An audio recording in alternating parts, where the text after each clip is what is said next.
Pediu e a gente atende. Bora, Pascoal, falar desse 2-1 no Maracanã? É o sorriso. Nação, bora dar uma olhada aqui na análise da imprensa esportiva sobre o Flamengo. O Flamengo perdeu muitos jogadores, teve outros machucados. Tem agora o caso do Gabriel, que já tem 5 jogos e foi poupado. Eu também não entendi porque que a torcida vaiou o Lohan. O Tite fala disso. Ele tem 17 anos, gente. Ele vai errar. Ele vai errar. Deixa que é bom que ele erre, porque ele vai aprendendo dentro de campo com esses erros dele. Agora, esse rapaz aí, ó. Gente, o Flamengo perdeu 5 jogadores para as seleções. Outros tantos machucados, ainda em recuperação. Cebolinha, que era um dos melhores em campo. Outros tantos bem votados, que também ficaram fora. E aí, sabe o que aconteceu com o time do Flamengo? O Coringa botou o time no bolso. Tomou conta do time do Flamengo. Enquanto o pessoal tá fora, quem tomou conta foi o Gerson. O Gerson tomou conta do time do Flamengo. Fez outro jogo espetacular. Mas quando o Lohan saiu, ele tomou conta mais ainda. Porque ele jogou um pouquinho mais pra frente. Tomou conta de... Esse é um cara que tomou conta do time do Flamengo. E esse é o mérito dele. É o mérito dele, porque ele volta a jogar bem com a camisa do Flamengo. Ele volta a ser aquele jogador que todos querem, inclusive na seleção brasileira, porque esse jogador interessa muito para a seleção do Brasil. O cara que tem potencial para marcar, o cara que tem um poder de definição enorme, o cara que arma a jogada, o cara que chega dentro da grande área. O Gerson ontem... O Pedro não vou falar, porque o Pedro tem menos de um jogo para fazer gol nessa temporada. Que dia é hoje, Pascoal? Hoje é dia 1º. De julho. O Pedro tem 24 gols dia 1º de julho. Não, você tem uma ideia. Vai pra quantos esse ano? É uma ideia de 48, né? Porque já é metade de um ano, então mais metade. Apesar de que o segundo turno... Calma que tem menos jogos, tem um enfrentamento mais tem difícil. Libertadores, tem Copa do Brasil. Mas ele tem condição de ultrapassar a marca de 40 gols no ano. Tem, mais Essa de 40. média? Tem. Não, condição ele tem, Condição claro. ele tem. Tanto que o Pascoal estava falando aqui, e eu estava pensando o seguinte, Zinho, eu concordo que o Gerson é brilhante, tem sido brilhante nesse time, tem carregado o meio-campo nas costas, voltou a ser realmente o Coringa, né? Cada hora está numa posição diferente. Mas se a gente for fazer uma análise de melhor jogador, eu fico em dúvida entre ele e o Pedrozinho. O Pedro é artilheiro, né? É o cara do momento final, é aquele que fica marcado muito com a torcida. Quem faz gol não tem jeito, né?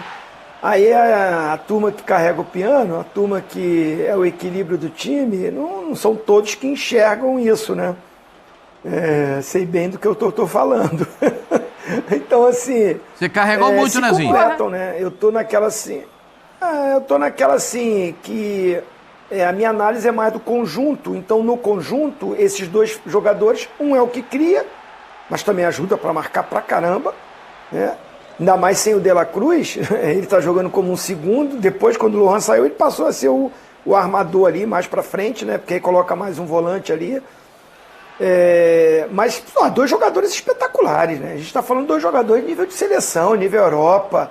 Pedro e Gerson fazem a diferença, são jogadores importantes.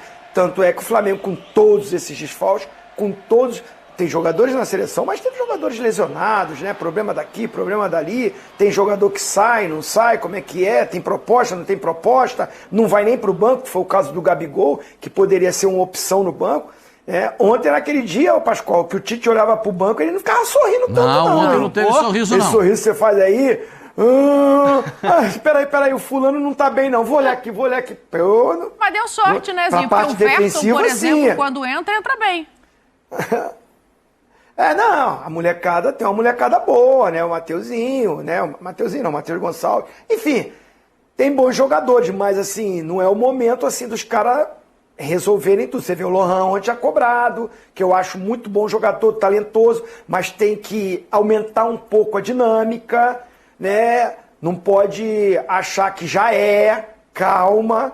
Muito bom jogador, potencial, qualidade, mas às vezes está jogando muito na classe, muito no estilo. Tirar um pouco o estilo e botar... Tô começando, tô querendo, buscando espaço. Esse time só tem estrela, esse time só tem jogador de seleção. Como é que eu arrumo uma brecha aí? Ô, Lohan, eu tinha 19 anos, eu olhava para o time do Flamengo, tava ali Zico, Adílio, Andrade, Bebeto, Renato, Falei, cara, eu tenho que correr muito, eu tenho que dar 2 voltas na lagoa, quando entrar eu tenho que correr pros caras, eu tenho que fazer o que for pra me arrumar uma brechinha. Então tem que correr, tem que ter mais intensidade, tem que ter mais entrega. Aí o Tite não olha isso, tira, adianta o gesto, bota outro volante pra fazer. Mas vai, calma, o garoto tá começando a carreira, vamos dar incentivo pro moleque, é bom, Mas é um elenco que você vê, né? 27 pontos, líder do campeonato, rodada maravilhosa, Botafogo empatou, Bahia perdeu, mas Palmeiras quem, Pascoal, me ajuda aí, que hoje. estava ali brigando com ele. Vai jogar ainda, ganhou, né? É melhor jogar. Mas estava abaixo. Botafogo e Bahia. Mas assim, a rodada até o momento já foi muito boa. Pode ficar espetacular. Acho que não vai, porque para mim o Palmeiras é favorito no Allianz. Mas assim, é o líder, independente do que acontecer, é o líder. E é o líder com todos esses desfalques. Então é um momento muito bom e parabéns ao Tite e à comissão, né, gente? Tá conseguindo, não é qualquer time que consegue. 14, foram quantos desfalques, Pascoal? Fala aí. Não, eu achei, se você levar na ponta do lápis, eu acho que são 5 nas seleções, mais os jogadores machucados, mais a volta, alguns jogadores voltando. Ontem o Bruno Henrique também voltou, né? O Cebolinha continua fora. Ainda a volta também do lateral esquerdo, porque em alguns momentos ele ficou fora. Tinha 8, 9 desfalques. O Palmeiras pode ter até 10 desfalques hoje na partida contra o Corinthians. Para quem acha que o time do Palmeiras tá com grande... Vamos lá, Pascoal, vamos lá. Vou te ajudar aí na roubada dos desfalques. Chega tanta gente que a gente fica com medo de esquecer de alguém, né?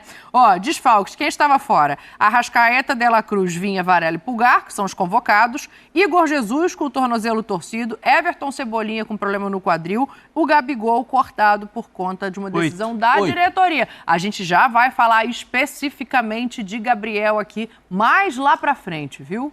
Fala, dona... Não, assim, acho que é dar os parabéns pro Tite, pra comissão. Ele consegue sair dessa fase. O Fabrício da Fiel fala assim, tá atravessando o deserto com a garrafinha de água e não tem ninguém com sede. Assim, eu vou te falar um negócio. O que o Tite está fazendo... a gente sempre fala aqui do Flamengo que tem o melhor elenco, né, do Campeonato Brasileiro, só que ele tá muito desfalcado, o meio-campo dilacerado e ele encontrando soluções. Mais uma vez eu vou citar um jogador aqui que ofensivamente nem rendeu muito ontem, mas defensivamente, o Wesley. Porque o Luiz Araújo também, o que ele deu de desarme, o que ele correu o campo. Esse lado direito, né, do Flamengo, que sempre foi uma dor de cabeça do torcedor rubro-negro, ali é muito importante para você ter a solidez defensiva. Mas é um bom ponto esse que você levantou, sabe por quê? O Varela, ele também não entrega ofensivamente. Então, talvez, se ele mantiver esse padrão de jogo, isso gera uma dúvida no Tite. Mas aí vai fazer o corredor se o jogador que joga na frente dele for para dentro. Se continuar aberto na ponta, um vai bater no outro. O Wesley? O Wesley. Não, mas o Wesley não tá subindo muito. O Wesley ele fica mais preso na marcação. E quando subir, não vai... aliás, fez um bom jogo ontem. O Luiz Araújo. Fez um bom jogo. Fez um bom jogo. Fez um bom jogo. Bateu uma falta espetacular pro segundo gol do Flamengo. Mas o lateral tem que compensar muitas vezes. Às vezes, o Zinho sabe bem disso, porque tinha um treinador que trabalhava o Zinho, que ele falava assim, quando passar o lateral da esquerda, o da direita, para fazer o encaixe. O da direita fica. E o lateral da esquerda era o... Mas o Wesley tá ficando, esse é o ponto. O lateral da esquerda era o Roberto Carlos. Quando passar o da direita, era o Cafu. O da esquerda fica. Como é que vai segurar um cara igual o Roberto Carlos, que era um furacão para passar... O Wesley tá ficando. O Juninho, que jogou com o Zinho, que gostava muito... O Zinho brigava com ele. Falava, fica aí, você não vai a lugar nenhum, fica aí. Deixa que eu resolvo. O Zinho dava dura no Juninho. Fica aí, não sai não, deixa que eu resolvo aqui, você fica aí resolvendo a sua aí. E aí, a compensação desses caras que são muito ativos ofensivamente é uma coisa que o treinador tem que ter muito controle. Sim. Muito controle. Se perder esse controle, os dois avançam simultaneamente, já largou os zagueiros de mano com os atacantes. O volante saiu, e aí, como é que fica para marcar? Então fica muito complicado. Mas eu acho que o Flamengo tem feito uma boa compensação. com o Luiz Araújo de um lado, ontem jogou o Bruno, né, do lado esquerdo. Mas o Ayrton Lucas está mal, né? Hã? Não tá num bom momento. Não está num bom momento, o Vinha faz muita falta. Esse lance do Ayrton Lucas que o árbitro marcou um pênalti... Ele não aguenta. Eu vou falar um negócio pra você. Rosinho, ele não aguenta, Zinho. O árbitro marcar um pênalti desse, ele tem que ser muito valente. Ele adora falar de VAR. Ele adora. O árbitro que marca um pênalti desse, ele tem que ser muito corajoso, hein? Bota aí o lance do É Pascoal. Tem certeza disso? É muita coragem marcar um pênalti disso. É que a Daiane Muniz avisou, gente, isso aí não é nada. Ô, Braulio, vai lá ver que isso aí não é nada, Braulio. Eu achei um absurdo. Ainda deu cartão. E o lateral direito fala pra ele, não, professor, eu tirei a bola com a cabeça, não foi com a mão. Esse aí acho que a gente vai ter que concordar com o Pascoal, hein? Você vê alguma possibilidade de pênalti? Na câmera lenta, depois parece mais pênalti do que pareceu na hora. E aí ele anula o cartão e anula também o pênalti depois da Daiane Muniz chamá-lo no VAR, Tetra. Há o contato, mas não é isso que faz o jogador do Cruzeiro ter a vantagem ali. Entendeu? Aquilo que a gente fala de analisar o jogo, não só a imagem. Parou, câmera lenta, vai ver o cotovelo um pouco ali, pega, né? Tem um contato, aí vai e marca pênalti, sei lá. Eu tenho as minhas análises nessas coisas de VAR, é isso, né? Tem que ter a visão do dentro de campo, dos movimentos que os jogadores fazem, né? Da intenção que tem ali. Aí fala, mas sem querer também é pênalti. Já vi muito comentário assim, Sim. né? Sem querer quebra, não sei o quê. Então eu vejo aí o jogador do Cruzeiro olha pra bola, vai na disputa da bola, né? E assim, é um futebol, é um esporte de contato, acontece, né? Não vi maldade, não vi nenhum movimento para ele querer impedir o jogador do Flamengo de chegar na bola, ou por causa disso ele chegou primeiro na bola, ele estava até mais encorpado para chegar na bola do que o Ayrton Lucas. Então, para mim, não foi nada também. E aí, dona? Foi nada. Isso aí, invenção, né, da arbitragem. Eu vou falar que, na verdade, eu vejo o Ayrton Lucas chegando depois dele e indo... Lance normal, disputa Não, normal. mas o Braulio vai me desculpar. O árbitro não, o Braulio não é mau árbitro. Não. O Braulio não é mau árbitro. Mas ele foi muito mal nesse lance. Como eu também acho... E o lance do gol do Cruzeiro? Aí que eu acho mais o lance do gol do Cruzeiro tem uma explicação... posso falar? Vai. A explicação da regra é a seguinte. Quando o Lucas cai e toca a mão na bola, ele não tira proveito do lance.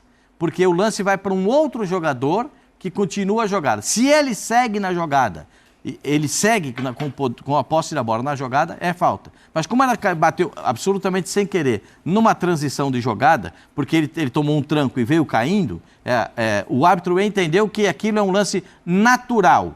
Acontece pelo tranco que ele recebeu. Ponto. A jogada segue e sai o gol do Matheus. Essa é a explicação da regra, porque a regra hoje tem muitas explicações para muitos fatos, né? Essa é uma das explicações, ou a explicação para esse caso. Tira só, por favor, a tarja pra gente, que senão a gente não consegue ver o... Aí o Matheus pega ele fora da área... exato do lance. Se der pra voltar... Porque aí já não pega mais, já foi. Na hora que passou, porque a bola vai pro lateral direito do Cruzeiro, pro William, e o William que vai tocar a bola pro lance ser finalizado pelo Matheus. É um gol legal, é isso? Para mim é gol normal. Gol normal. Tá, a gente vai voltar o lance aí pra Agora, se a bola bate na mão dele e ele tira proveito do lance, ou seja, se ele finaliza, ou se ele dá o passe, aí tem que parar. Mas é que a bola foi carambolada ali, ó. Que vai pro jogador do Cruzeiro, né? Ele cai, o Gerson cai, a bola fica ali. Ele tira o Gerson do lance quando cai também e cai com a mão na bola, né? Eu confesso que eu tenho muita dúvida, porque a gente já viu anular gol dessa maneira. Como diz o Zinho, a gente já viu dar e já viu não dar. O Zinho tem sempre essa versão, né, Zinho? É isso aí. É isso aí. Eu particularmente, segue o jogo. Segue o jogo. É do jogo. Um enrolou com o outro e tal. É aquela coisa, o cara tá caindo, a bola bateu ali, ele não teve essa intenção. Mas leva essa vantagem, porque cai no pé do jogador do Cruzeiro, sai o gol. Eu só espero que, na sequência do campeonato, mantenha-se esse critério. Entendeu? Ah, mas aí não vai ter. Pra Nem ficar espera isento isso. de qualquer... mas o problema é esse. O problema é esse, entendeu, Donão? O problema é esse. Eu não daria negócio de falta, nada. Cara, do jogo, ver os dois ali trombando. É a pegada, é a adrenalina do jogo. Isso acontece. Esse lance acontece mesmo. Né? O cara não foi com a mão pra jogar a bola pro adversário. Né? O Gerson não estava inteiro na jogada e ia sair com essa bola. O jogador do Flamengo ia pegar. Não, cara, do jogo. Só que ali na frente não vamos ver esse mesmo critério. Não, pra mim segue o jogo também, gol legal. Né? E aliás, um gol que mostra a fase do Matheus, né? Sim. Que jogador é o Matheus Pereira nesse time do Cruzeiro, impressionante como ele tá Você que jogando falou bola. semana passada aqui que era o melhor jogador do Campeonato Brasileiro, não foi? Eu acho que ele é o melhor Tem camisa. páreo? Olha acho que pro outro tem- lado aqui do estúdio. Eu acho que tem 3. Tem competição ou Eu não? acho que Tá tem sozinho? debate tem, mas assim, na minha visão, o Matheus Pereira até agora ele é o melhor jogador do Campeonato Brasileiro, consequentemente o melhor camisa 10 do país, né, em rendimento, porque dentro do Cruzeiro, que é um time hoje, ainda sem os reforços, que tem limitações, ele consegue ser extremamente decisivo de forma constante. Ele é muito influente para essa equipe do Seabra, aliás, mesmo perdendo, porque tem gente que só elogia na vitória, né? Sim. O trabalho do Seabra é muito bom no Cruzeiro. Sim. A forma como ele conseguiu organizar esse time, competitivo, foi pra... E foi um jogo em que oscilou a equipe que estava melhor. No Sim. final do primeiro tempo, no começo do segundo, o Cruzeiro se impõe mais. Cruzeiro com mais depois- posse, é um time organizado, um time que sabe explorar bem os laterais, né? De um lado o William, né? Ontem não foi o Marlon, foi o Kaique, que é um jogador também promissor. Então é um trabalho bem interessante. É um técnico da nova geração que conseguiu formar um time bem competitivo e aí você pode projetar, ainda sem os reforços. Sim. E ele conseguiu potencializar muito nesse jogo do Matheus Pereira. Para mim, o Matheus até agora é o jogador mais decisivo e o melhor jogador do Campeonato Brasileiro. Dentro da equipe que ele tem, olha onde é que o Cruzeiro tá brigando, lá na parte de cima da tabela, muito por conta da qualidade dele, né? Acho que isso tem que ser algo bem relevante nesse debate. Pascoal, ele falou mais decisivo, Pascoal. Aí tem uma tela para Não, mostrar. decisivo. Tem uma tela para mostrar. Decisivo é um rapaz que joga a 9 do Mas ele Flamengo. faz o time jogar, Pascoal. Ah, sim, ele faz o time jogar. O Matheus Agora, faz o time jogar. o 9 do Flamengo, ele decide jogo. Ele determina vitórias. E jogador que decide jogo, determina vitória, ele custa muito caro. Mas o que é mais fácil, Pascoal? Você decidir... Não tô tirando o mérito do Pedro, pelo amor de Deus. Para mim, o melhor camisa 9 do país está fazendo um grande ano. O que é mais acessível? Não vou nem utilizar fácil. Você decidir jogos sendo um camisa 9, tendo companheiros qualificados que produzem para você, ou você ser o Matheus Pereira dentro de um Cruzeiro que tem limitações e dentro desse Cruzeiro ele é o camisa 10 que faz o time jogar, ele cria e ele ainda define? Olha os números ele aí, ajuda Pascoal, a marcar, pra te ajudar. ele define. Faz de Eu vou tudo. falar uma coisa pra vocês. O Pedro, ele nunca saiu tanto da área como ele tem saído agora com o Tite. Só pra gente E não tá perder saindo, os tá números saindo que bem, estão tá? aí na tela. O Pedro tem 2 jogos a mais, 2 gols a mais, 2 assistências a mais, menos minutos pra participação em gol, quase um tempo e meio ali. E tem mais vitórias garantidas pro Flamengo com participação em gols do Pedro do que eu ia falar Palmeiras. Será que minha cabeça tá em Palmeiras É e porque Corinthians tem um já? clássico hoje. Pode ser isso, mas o Cruzeiro tem menos do que Eu gosto menos muito do vitórias Matheus. garantidas. Eu também gosto muito do Matheus, mas decisivo nesse momento talvez seja uma palavra que case com o Pedro. E o Cruzeiro comprou definitivamente o Matheus, né? É mais um investimento que o Cruzeiro fez com... Um jogador que era destaque de Premier League, né? O cara da qualidade dele. Mas Ô Zé, vou falar uma coisinha pra você não leva mal que eu vou falar. Eu sei que o Flamengo já tem 5 jogadores nas seleções, mas o 9 tinha que estar. Tem certeza Esse disso? rapaz tinha que estar na seleção, porque não tem nenhum centroavante. Tem o Endrick, legal, eu sou fã número 1 do Endrick. Talvez tenha sido eu um dos primeiros a falar que esse moleque ia virar e ele vai ser o que ele quiser ser no futebol. O Pascoal, e camisa 10 precisa lá? Camisa 10 está precisando. Eu acho que o Matheus Pereira Tá precisando. tem que ficar no radar. E tem um rapaz que joga no Palmeiras lá, o Estevão, para mim. Estevão, Matheus e Pedro são os 3 destaques do Campeonato Brasileiro. E o Gerson também, né? Agora o Gerson está entrando porque ele tomou conta do time nesse período. O que você acha? Ele foi malzinho? Quem? Eu fui mal nas minhas escolhas? Foi Não. mal no meio campo que ele montou Não. e o atacante Não. que ele colocou na frente? Não, para a seleção brasileira eu discordo um pouco. Acho que o Estevão e o Matheus Pereira ainda não. Ainda tem que queimar um pouquinho mais de chão. O Pedro, sim. O Pedro eu concordo com o Pascoal. Poderia estar na seleção, com certeza. Até porque o Endrick não faz a função que o Pedro faz. Mas essa que tá no GC aí, não tá escritinho na nossa tela, Tetra, responde essa aí, ó. Quem que é o craque do brasileiro até agora? Pedro.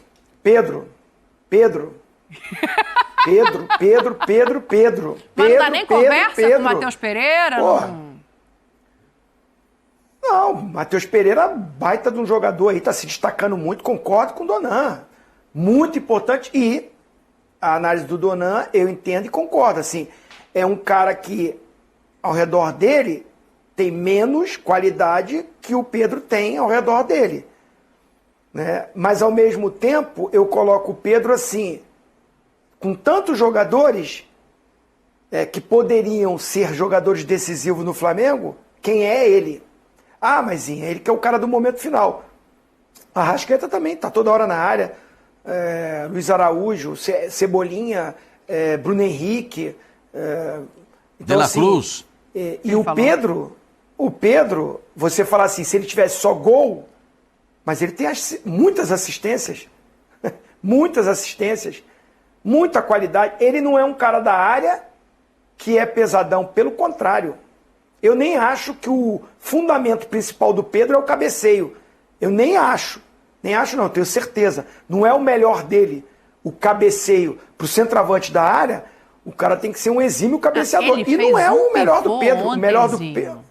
Ele fez um pivô ontem que se tivesse entendido o que ele estava fazendo, era um golaço. Ele é muito inteligente, né? Ele tem muito recurso e... Não, inteligentíssimo. Olha, o Abel Neto, querido Abel Neto. Nosso Abel. Um beijo pra ele, meu parceiro.